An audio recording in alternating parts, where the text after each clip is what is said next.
What's up, guys? Welcome to a rare number one late night version of the podcast and number two video version. If you're listening just the audio, then obviously you can't see me right now, but I decided to pick up my phone and record this little episode for you. There was a good question that came up in our Hardcore Mixers Facebook group for course members.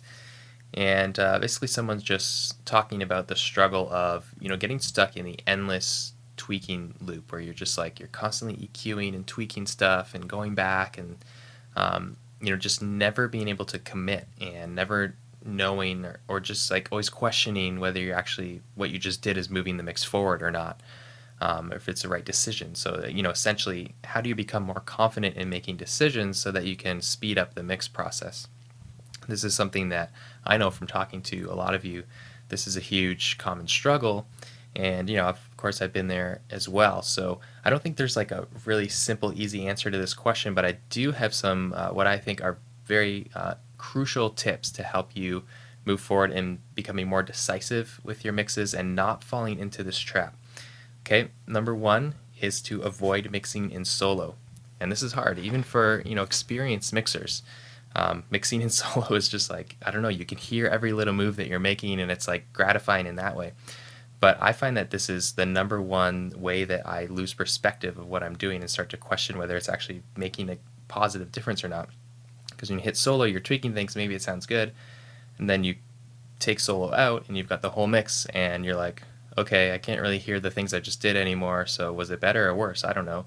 And then you go into solo again and you change it and you repeat that, right? Here's the hard truth.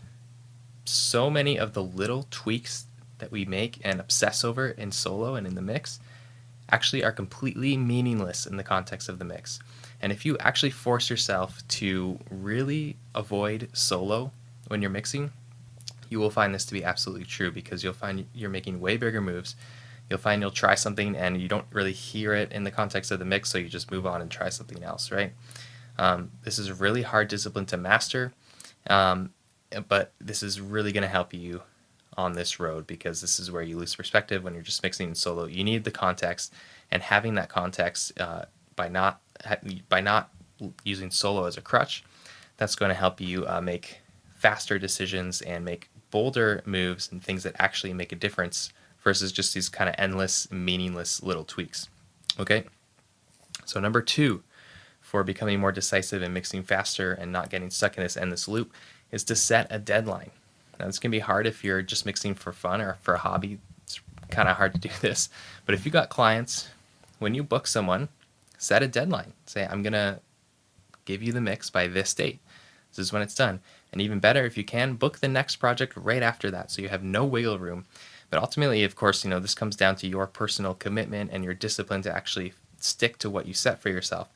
But here's the thing. If you have a deadline and you got to get it done and you've promised people, so you have accountability there, then you're just going to get it done. It's simple as that. And there's going to come a point where you run out of time. So you just have to make the decisions. You have to force yourself into that little bit of a corner to actually make decisions and move faster. So that's a big thing too, is number two, have a deadline. Okay, third tip, have a process. I go into detail with this in my hardcore mixing course, explaining my actual full mixing workflow. But you need a process, because if you just open up a session and you just start tweaking stuff, willy-nilly, without any clear plan in mind, of course you're going to get stuck. How are you going to know when you're done? I found it's very helpful to have a step-by-step process you follow the same way every single time that you mix. Okay, so for me, it's a 7-step process. The last step in my mix is doing automation. And I've got 6 steps before that I go through in order. And so by the time I get to step 7 and I finish all the automation for the tracks, sorry, that's step 6. 6 is automation. 7 is just finalizing and just final tweaks. So I know that when I finish my automation, it's time for me to sit back, turn the screen off, listen to the song a couple times. And if I can get through the song without wanting to change something, then it's done. And that's it. And I've already gone through all the other steps. I've gone through all the other tracks. And I know that that's it. It's time to print it and move on. So having a process is a big thing. You need to know where the end is. You need to know what the end point is, so that by the time you get to that last step, you know that it's done. All right, and then lastly, this is might be kind of surprising. Again, I go into detail on this inside the course as well, but reference tracks. If you want to mix faster and avoid this endless tweaking loop and inability to make commitments and decisions in the mix, you need to use reference tracks as little as possible. Now, I won't go into my full kind of philosophy and formula for this and when you should use reference tracks and exactly how you should listen. I think I have some other videos and content about that.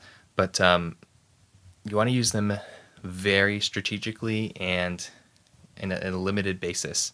For me, it's just like kind of before I start to mix, just kind of getting my ears kind of acclimated to the room and just used to, the genre that I'm working on just very quickly. And then from there, I'm just like staying in the zone. Maybe at the very end of the mix, you throw on a reference just to make sure you're not way off. But that's it, because, honestly, reference tracks, I believe, can be the number one enemy to committing to anything and getting your mix done well and getting it done quickly. Because reference tracks, there's this weird thing we do with reference tracks, right? Is we always think that they're better, right?